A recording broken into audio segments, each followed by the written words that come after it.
दुवरियाना बहिना गे यही है खेले से माँ ताहो भैया दुवरियाना।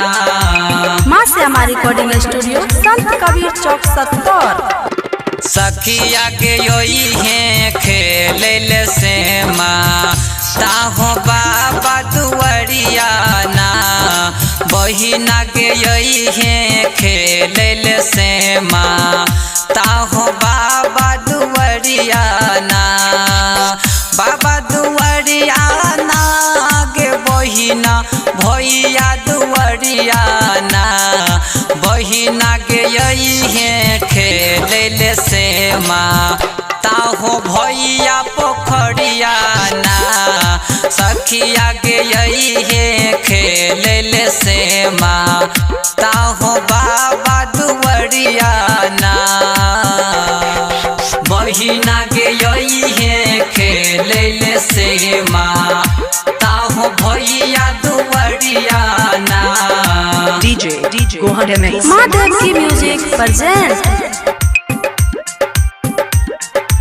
बहिना के यही है खेले से माँ ताहो भैया दुवरियाना।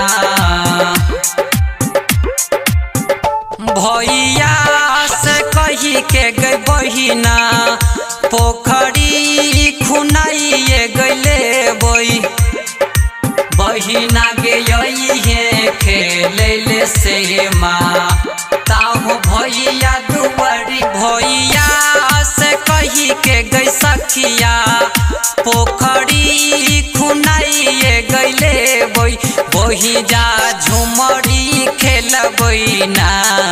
सखिया गे यही है खेले से माँ ताहो बाबा दुवरियाना बहिना गे यही है खेले से माँ ताहो भैया दुवरियाना। बहिना गे यही है खेले से माँ ताहो भैया दुवरियाना। DJ Gohan MX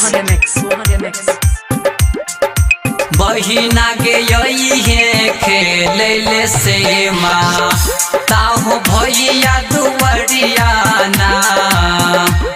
महादेव की म्यूजिक प्रेजेंट।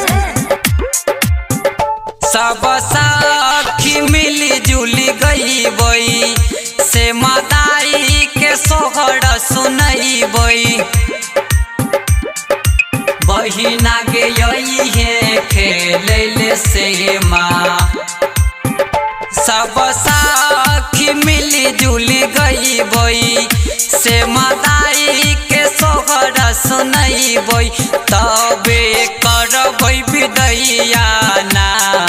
बहिना के रूप दे बड़ा मन भैया के संग करबई विदैयाना।